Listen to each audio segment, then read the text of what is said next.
The smell of burning drifted from the elevator shaft, barely audible, like an old spiral staircase that had been turned on for a second and then immediately turned off. The camera under the ceiling flashed as the light went out, and under the rug was a thin key that definitely hadn't been there yesterday. Hello? Make yourself comfortable. Take a couple of minutes of silence and tell me in the comments where you are listening from. I am glad to have your company and wish you pleasant listening. He bought a phone with a new number to cover his tracks and start with a clean slate. His motivation was simple and understandable: to save time, not be distracted by his old connections, and not lose the rental apartment he had fought so hard to keep. In the evening, while he was still setting up his contacts, the first call came in from the same number. He answered, listened to the silence and a short, uneven wheeze, and then heard his own voice saying that it would be better not to answer the phone the next day if he called again. He put the phone on the table and pretended it was a network test or a prank call. But in the corner of the screen, a dim line remained, like a reminder of something that was already on schedule. At night, the elevator upstairs played its usual 3-beat tune, and in the silence of the apartment, he could hear the plastic vibrating faintly under the door. The old broken phone he had put in the trash. He opened the door, but the landing was empty. The display of the old phone flashed a voicemail notification, even though the battery had long been dead. He wrapped the phone in a clear bag, wrote the time on it with a marker, and placed it against the wall in the hallway. Not for the sake of magic, but for the sake of order. If something moves on its own, let it leave a trace. The little things began to repeat themselves, like faint pulses of the same cause. The camera in the hallway flashed when the lights were off. The intercom clicked once and fell silent. In the kitchen, there was always one more spoon in the drying rack than one person needed, even though he had been living alone for a long time. A small aluminum washer appeared on the doormat, exactly like the ones they put in mounting boxes when they temporarily close a contact. 3 burn marks on his father's old tool belt, a familiar mark he had seen since childhood, suddenly began to appear in various places, as if someone in the stairwell was marking things with the same habit. He decided not to hide behind lists and not to fall into superstition. He chose the escalation himself. He left the tape recorder on in the kitchen, went out onto the staircase, walked to the elevator and back, then listened to the recordings. The file recorded what he hadn't heard with his ears: quiet breathing at the very threshold, a short creak, like an attempt to lie down nearby and not disturb the springs. He rewound and noticed something strange. A slight rustle mirrored his footsteps with a delay of exactly half a second, as if the apartment was repeating the owner's movements to convince him of the correctness of his habits. The mini-investigation began with simple paperwork. In the communication receipts, he saw a small line that listed a temporary test route for new subscribers, with a promise to disconnect it upon request within a few days. In the intercom log, the concierge noted unusual nighttime clicks on the date he received his new number. A faded sticker on the mailbox panel had a verbal note that several years ago A noise module had been installed in the stairwell due to complaints about random calls. The signature there ended with 3 dots, familiar, like the mark of his father's craft. The old bundle came out of the closet. Once upon a time, his father, who was responsible for the house, did not finish the job, and the unclosed circuit became a habit of the stairwell itself. The prepared turns began to come together. A hidden connection appeared in the papers and notes. An unfinished item, a postponed signature, that very later, that stretches on for years. The unexpected benefactor turned out to be no legend, just an ordinary tired concierge whose notebook contained lines with the exact times of the night clicks and clear advice to contact the operator with a written request. Hidden talent versus status was found where you least expected it. A cousin, whom the family had considered slow-witted for years, deftly explained to the operator how to disable the test route and sent a sample application with words, without unnecessary formalities. A domestic thriller unfolded in parallel. The intercom turned on for a second during quiet hours. The elevator returned exactly to his floor, and the doormat shifted toward the threshold by the thickness of a finger, as if someone loved that distance more than others. He intensified his observation to check where the boundary lay. He moved the cushion to the crack, swapped his shoes, moved the bag with the evidence to the radiator, turned on the lamp in the hallway, and left it on for the night.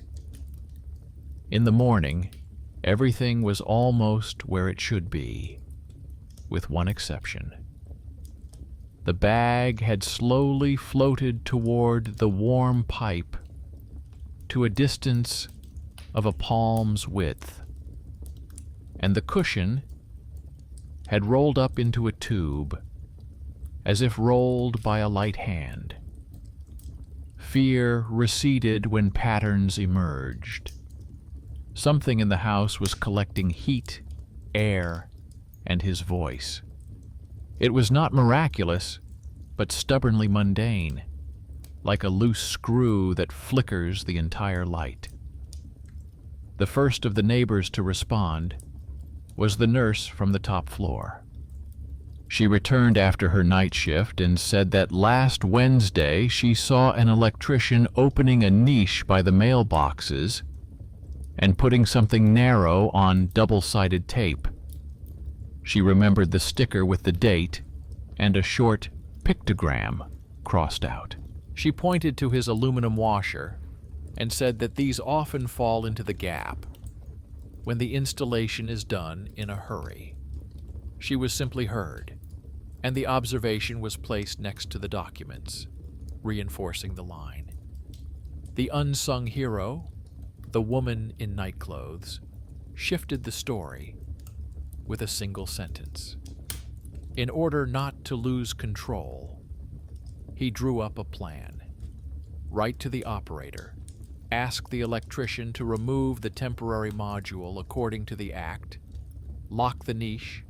Do not respond to mirror calls. Do not pay attention to the old phone.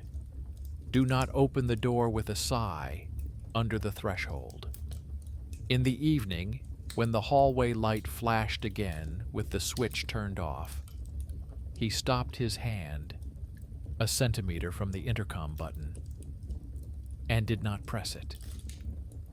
A minute later, the silence became clear. He understood a simple thing. The solution was not to catch the voice, but to finish someone else's work and return things to their place. That night, the call came after all.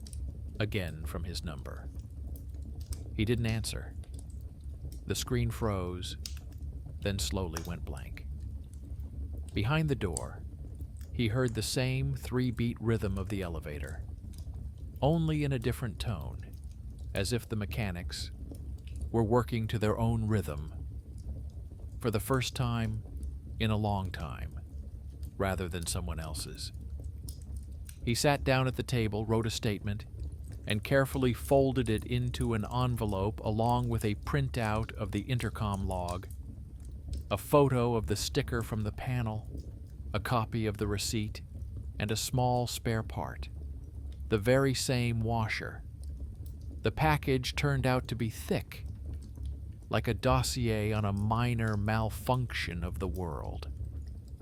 Before going to bed, he noticed one more detail, the last in this first round. A new thumbnail appeared in the photos on his phone. The hallway, taken as if from waist level, a few minutes before his return. In the photo, the package stood next to the battery, the rug looked like threads to the threshold, and the shadow from the roller tube fell on the door in a precise arc. Nothing terrible, just confirmation. The house knows how to repeat, record, and wait for signatures. He turned off the screen and lay down. In the darkness, the apartment's breathing was steady, and somewhere deep within the walls, the day was already gathering when he would have to put an end to it, not with 3 small marks, but with one large, final one. He took the envelope with the application to the concierge and asked him to put an incoming stamp in the notebook. The man's hand trembled with fatigue, but he wrote the date neatly, as if on a school test. He left copies in the mailbox. A fragment of the intercom log, with nighttime single clicks. A photo of the sticker on the shield. A receipt marked with a test route for new subscribers. And a thin aluminum washer. The papers took up little space, but it felt more spacious inside. Order had replaced superstition, like warm air displacing cold air near a radiator. The answer came faster than he expected. The operator said that the test route would be disabled and the request assigned to a technician. The management company, through the dispatcher, let him know that an electrician would check the panel and remove the temporary module. These promises did not sound like a miracle. They were simple solutions that had not been addressed for years. He sat down in the kitchen and wrote 5 points in his notebook. Don't take mirror calls. Don't respond to single clicks. Don't touch the old phone. Don't open the door on a sigh. Wait for the act. The list looked faceless, but it provided support, like a handrail in the stairwell. On the first night after submitting the applications, the usual little things began to pull at him again, as if testing how strong his new rhythm was. The camera in the hallway flashed when the light went out and immediately fell silent. There was one more spoon in the dryer in the morning, although he remembered washing exactly as many as he had used. The rug by the door had shifted a palm's width toward the threshold. He didn't try to guess. He ran his finger over the surface of the rubber, found a faint trace of dust from shoes, and noted in his mind that the step was light and short, like that of a person who knows where each tile is. The next day there was a plastic bag with a small sticker in the mailbox. Inside was a service tag with a faded stamp and a short piece of paper with a list of work done many years ago. Between the lines was a metal mesh bracket, just like the ones used to temporarily secure wires. At the bottom of the paper was a signature familiar to him, his father's surname, and 3 tiny dots next to it. His working motto, "I'll finish it later." He stood in the doorway longer than usual, reading the familiar strokes and realizing how the old bundle had reached him through the years and other people's mistakes. No ghosts, just a man who once promised himself he would return to the little things and never did. In the evening, a nurse from the upper floor came and said that last night had been quieter than usual. She described how a man in a gray jacket had opened the niche by the mailboxes, and that he had narrow strips of double-sided tape in his hands. She remembered where he had placed them, exactly at eye level, opposite the apartment, where complaints about ringing were most frequent. This detail became the key.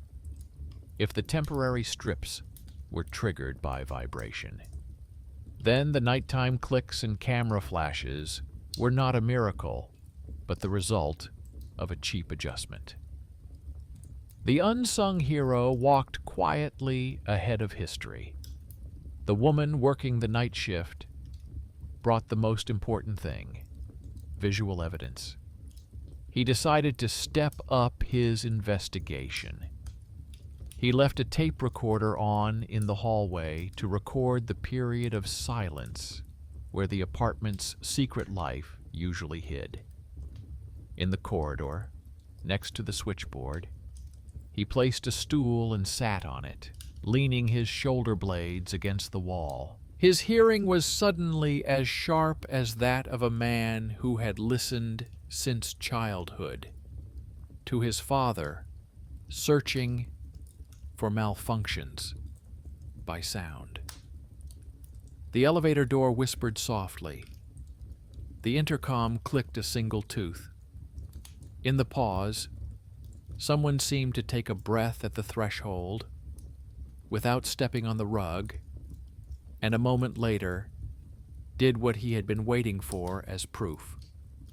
The metal strip on the tape inside the niche trembled slightly and hit the panel, giving the camera a short flash. The noise was tiny, but the voice recorder file caught it, like a needle catching a groove on a record.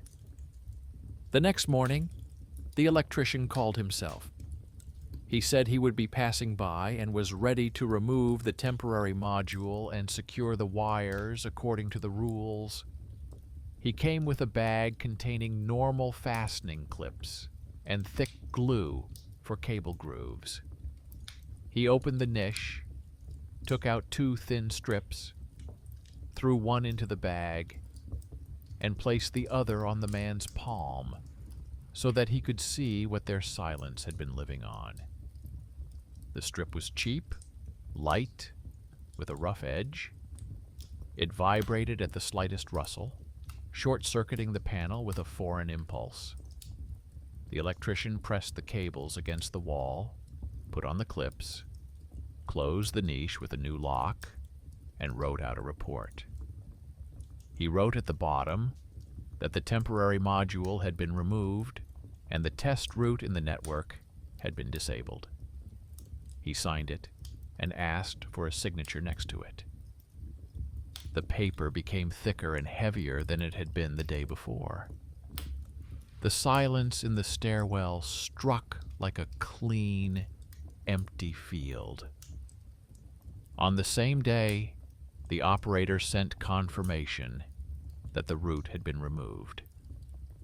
My cousin called back and said that he had run an internal check. Their number was no longer connected to itself. He explained that sometimes such a test remains in the network, like an uncleared bookmark, and produces an echo similar to one's own voice. He, the very same little man for the family, did what seemed impossible. He broke through the polite support barrier and unchecked a box that is not usually accessible right away. His hidden talent worked just as well as an electrician's tools and a concierge's logbook. By evening, everything seemed to be fixed. But history rarely pays its dues without a final check. As he was preparing dinner, the old broken phone in the bag by the battery twitched and vibrated briefly. He saw with his own eyes the empty screen flashing, with no battery inside. He wasn't scared and didn't run away. He walked over, took out the phone, opened the bag, put on gloves, removed the back cover, and made sure that it was indeed empty inside. 3 tiny spots of dark residue were found on the plastic, exactly where the marks had once been burned onto the tool label. Fixation, not mysticism. He photographed the marks, labeled the photo, and finally put the phone away, moving it from the hallway to a box for recycling electronic junk. The night fell smoothly, without any false clicks.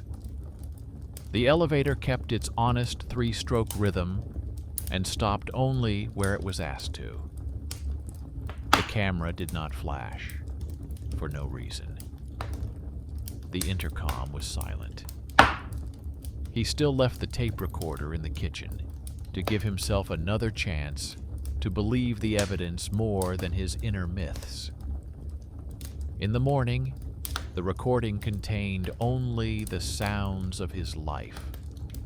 Water from the tap, a spoon against ceramic, the soft rustle of fabric. And one sound he did not expect, but which he accepted without resistance.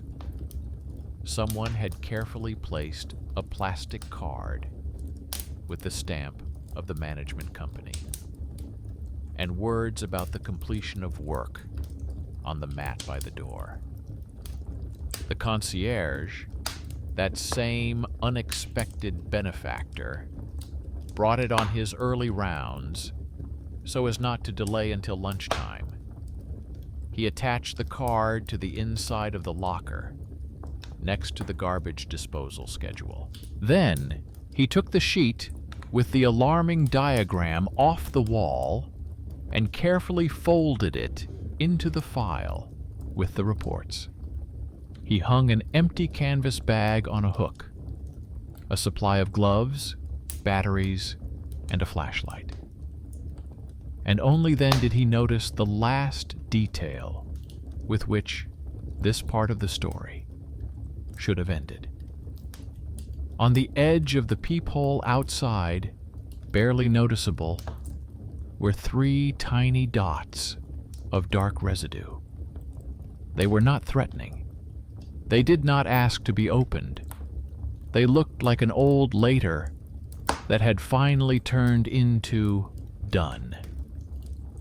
He wiped them with a napkin and left a clean circle on the glass. The house sighed evenly, and there was no foreign voice in that sigh. He decided to check what tenants don't usually check: the bottom of the house, where their habits end, and the common structure of the building begins. Before leaving, he left a tape recorder on in the kitchen, hung a small night light on the hallway outlet, and finally took the bag with the old tube to the recycling bin. He entered the elevator empty-handed, but with a fixed purpose: to reach the basement panel, where weak currents and other people's carelessness converged, and to close what he had almost calmed down upstairs. Downstairs, It smelled of dust, dry rubber, and a slight burning smell, like from a coil that had been touched and then immediately removed. The light in the basement corridor did not come on immediately. It flashed once and then froze. The door of the common switchboard was closed with a new latch, but slightly to the left, someone had once nailed an improvised cover with 2 screws and left a narrow gap through which a thin wire stretched. He recognized this type of fastener immediately. As a child, he had watched his father save a step when he promised himself to come back and finish the job. He didn't break it open, and he didn't call anyone. He took out his phone, photographed the knot, noted the time, and went upstairs to act openly.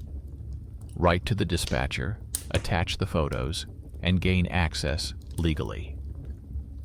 The decision was boring but correct. Fear doesn't thrive where paper is thicker than noise. The answer came in the evening.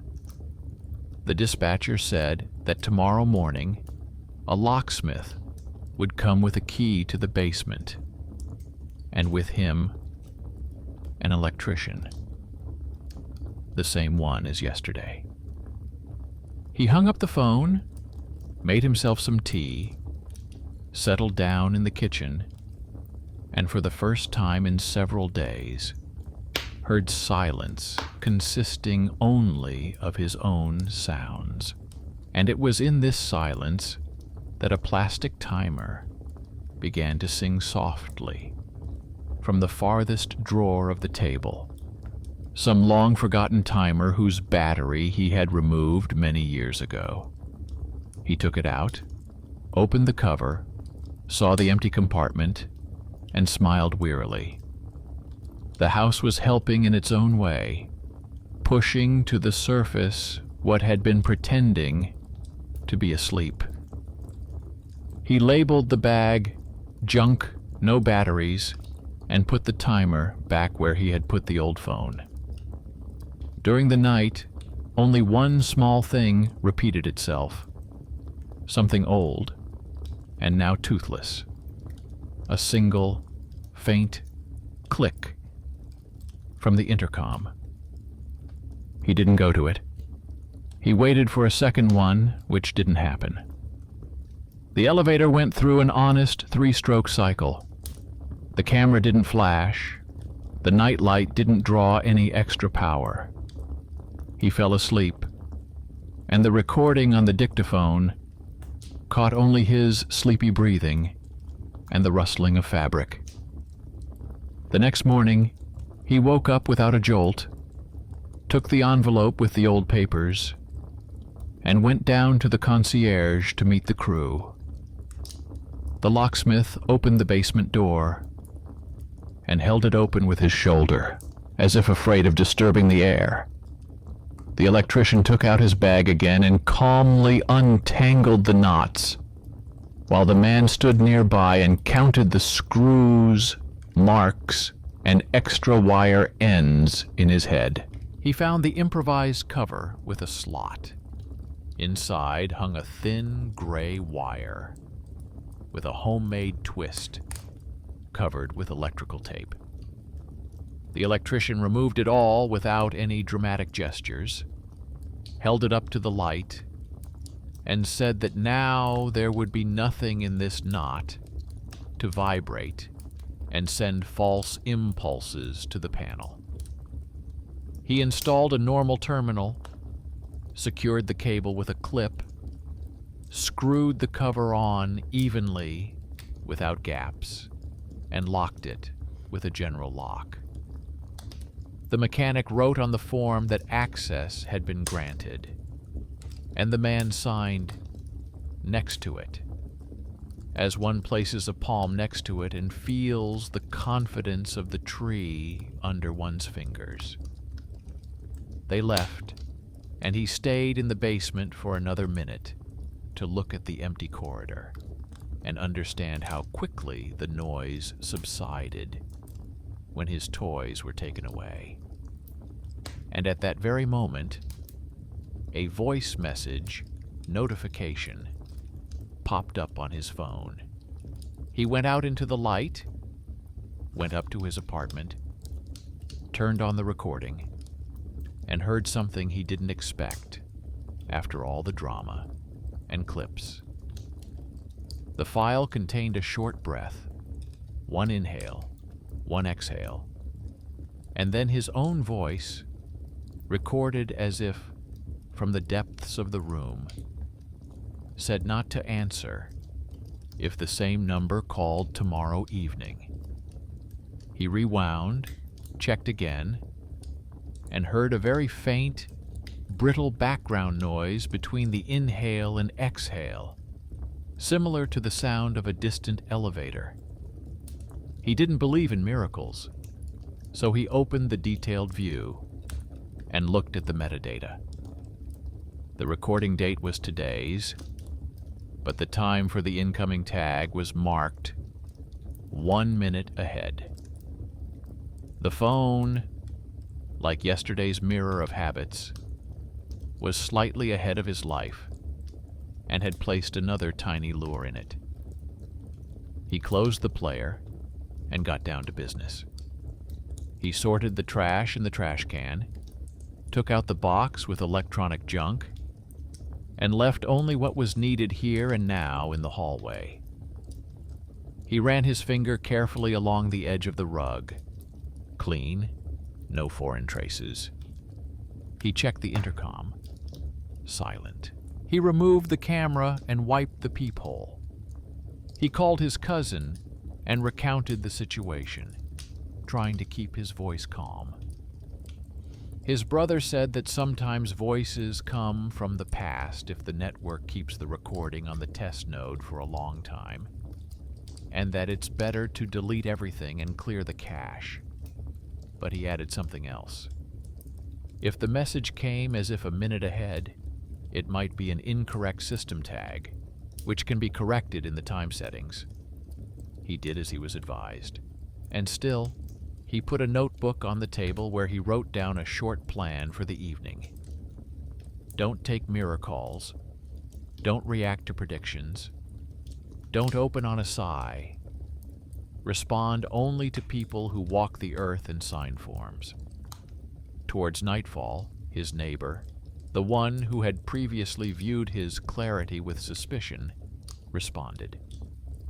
She said that the stairwell had become quieter in recent days and showed him a photo on her phone.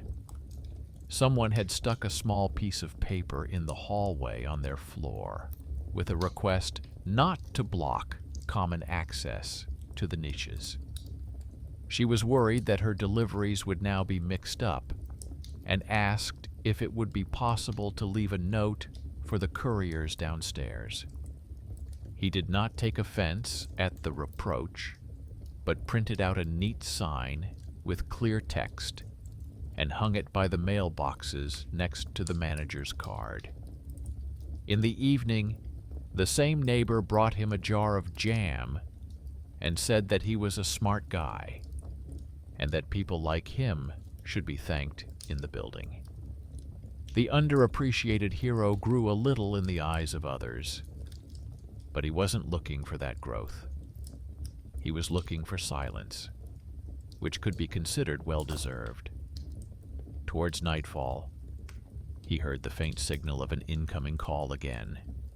The screen showed the same number that had been issued very recently, and the same photo of his face, taken with the front camera during the setup process, lit up. He didn't answer. The signal stopped, and a second later, a short vibration passed under the threshold, where the cushion now lay flat and the shoe cover did not rustle. He went over, looked through the peephole, and saw a circle of emptiness. The door was closed. He sat down on a stool at the threshold and listened to the silence for as long as his patience allowed. The house was honest and empty. He got up, returned to the kitchen, and took a sip of water from a glass where 3 small drops remained on the wall. They crept slowly, leaving thin trails, like 3 dots at the bottom of an old signature. Sleep came late, but without interruptions. And in the morning, instead of empty notifications, an envelope marked "Return" was waiting for him. Inside was an old piece of paper that had been sent around many times. A statement written on behalf of his father 10 years ago. In it, he asked to close the test node, replace the temporary cover with a normal fastener, and issue a certificate. At the edge were the same 3 dots, like a promise he didn't have time to keep. The envelope was lost, and now that the node was finally closed, the post office returned the paper to where the surname lived. He placed the letter next to his certificate and saw how the 2 lines merged into one. The hidden connection was no longer hidden. He, the very same son, did for his father what he had not had time to do. It did not require mysticism or applause. It only required a steady hand. By evening, so as not to start the wheel spinning again, he made another choice. One that was deliberate and, in a simple way, frightening. He turned off the answering machine on his phone, discarded all the rules of smart scenarios, deleted his own photo from his contacts, and left only those in his address book whom he was ready to hear from at night. He did not fight the future. He simply closed the extra doors.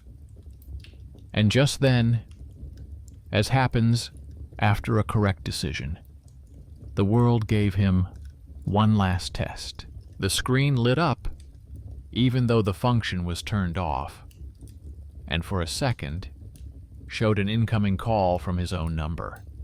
He didn't pick up the phone, took a step back from this familiar lure, and heard the familiar 3-beat elevator chime at the entrance. Not someone else's, but theirs. Honest. The voice recorder in the kitchen recorded silence. The camera in the hallway remained quiet. The intercom was silent. In the silence, he realized that the next round would come anyway. But it would come not as someone else's will, but as a consequence of his choice. If the mirror call sounded again tomorrow, he would not answer it again. If the concierge brought a new card, he would sign it and hang it up. If he found another self-tapping screw in the basement, he would take it to the electrician and install a normal fastener. The myth was turned into documents, rumors into acts, fear into a rule of fingers that check the edge of the rug and do not yield to an empty click. There was one last step before the denouement, the one that separates the long repair of the world from a quiet exit from the building in the morning, when your own shadow is in no hurry to overtake you by half a second. He prepared for the last step as one prepares for a normal day. No rituals, no signs, just order. He left a half-full glass of water in the kitchen, a clean, dust-free doormat in the hallway, and his phone on silent mode with no auto-reply. He wrote a short note in his notebook, as if checking off a list at the end of a shift. Don't take mirror calls. Respond only to living people in paper. If you smell smoke, don't go downstairs alone. These lines looked mundane, but they contained something that had been missing here all this time: boundaries. By evening, the air had become heavy, as if the house was about to exhale for a long time.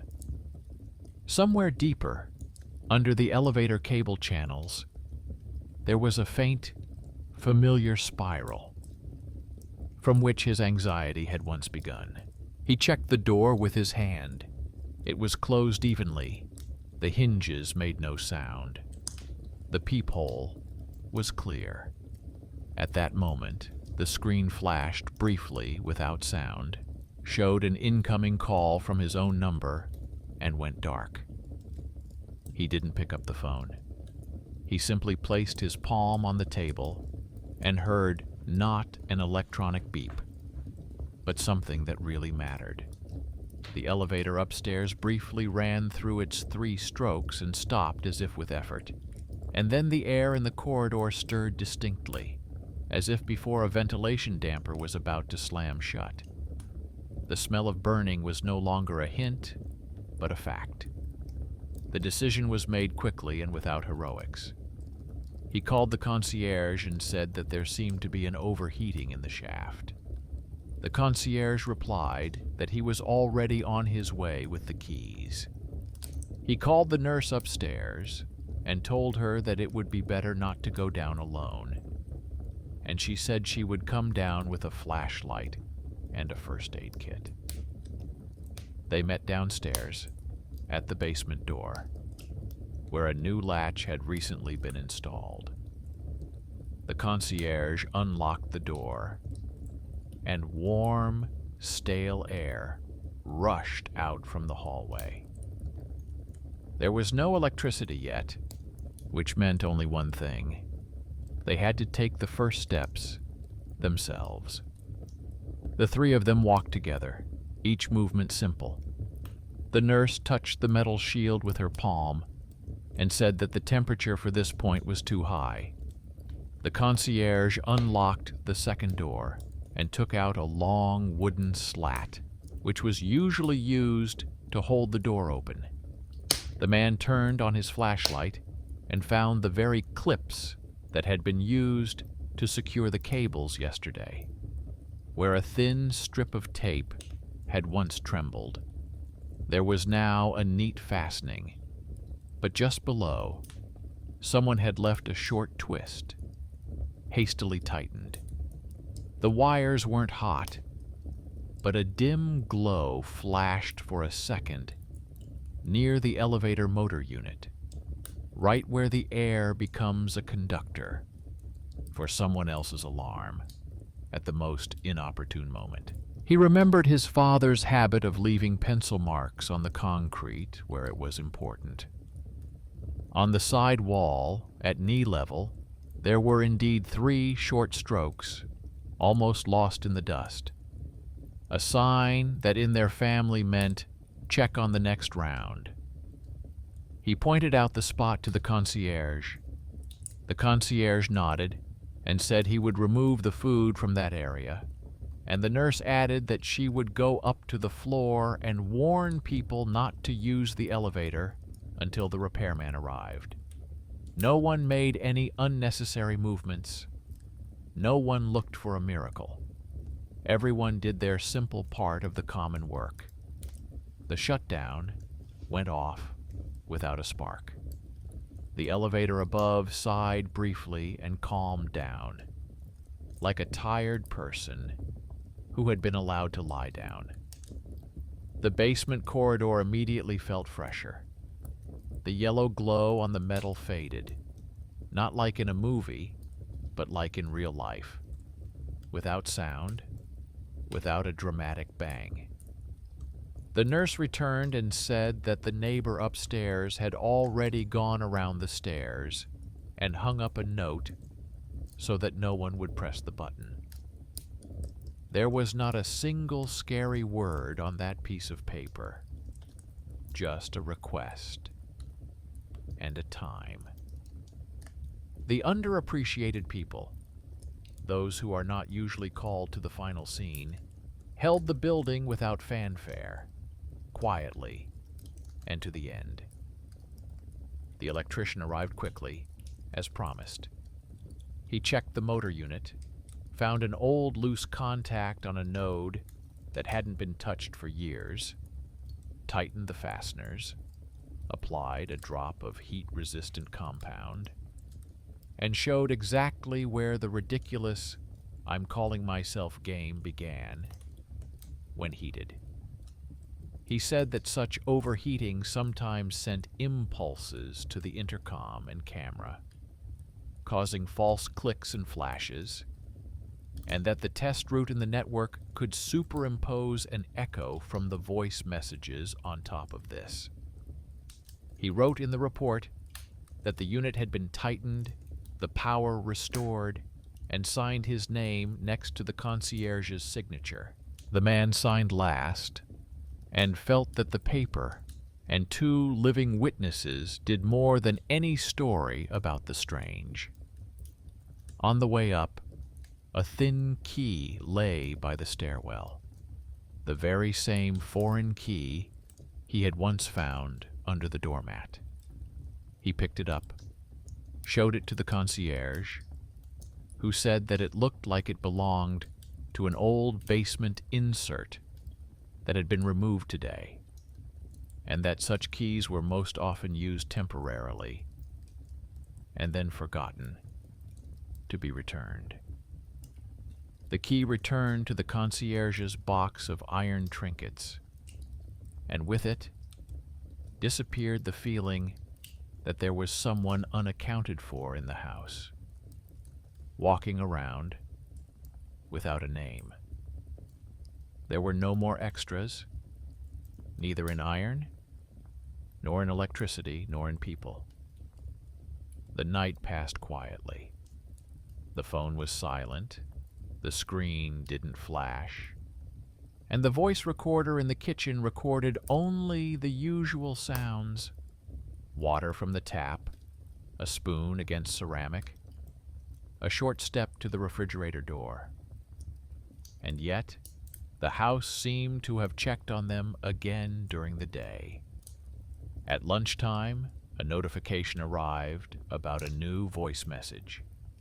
He opened the file without any expectations. The recording contained his breathing, followed by his own voice, with an even intonation, saying that he should not answer if the same number called in the evening. He turned off the playback and did not argue with the past. He simply deleted the file and, just in case, ran a backup cleanup. Not out of defiance, but out of kindness to himself. If the world had once recorded his indecision, let it now record his calmness. A day later, the mailbox brought another paper trace, a copy of the act on the node, and a short note from the manager saying that the neighboring risers would be checked preventively. He remembered all his little notes from his notebook and understood how the lines fit together. The hidden connection with his father ended, not with a monument, but with an action that put an end to something that had been missing for many years, for many. The unexpected benefactor, the concierge, remained a benefactor because he walks around and sees the building. The hidden talent, the cousin, made his call to the right place and removed the extra check mark in the network. The underappreciated hero, the nurse, sniffed the air and did not allow the house to create another illusion. The everyday thriller, the intercom, the elevator, the key, did its part and let go. Finally, he did what he had been avoiding from the very beginning. He took the sheet with his rules of the night off the wall, folded it neatly, and put it in a file with his father's papers and letters. He hung a clean canvas bag without any emergency supplies on a hook. The phone remained silent on the table. The camera in the hallway did not flash. The house breathed like a normal house, where people sometimes make mistakes, but more often make amends. He sat on a stool in the hallway and listened to the steady flow of air through the ventilation system. And suddenly, he understood a simple thing that made it worth walking all those meters of paper path. The fear that the world itself calls from the future disappears when you respond not to mysticism, but to duty. In the evening, the elevator at the top played its honest 3-beat tune. The intercom did not click. The screen did not light up. He got up, turned the key in the lock, and went out onto the staircase, where his shadow did not rush to overtake him by half a second. On the inside of the door, 3 small dots of cleanliness hung where there had recently been a smudge. He ran his finger over them, felt their smoothness, locked the door, and went downstairs, not to check the house, but to live in it.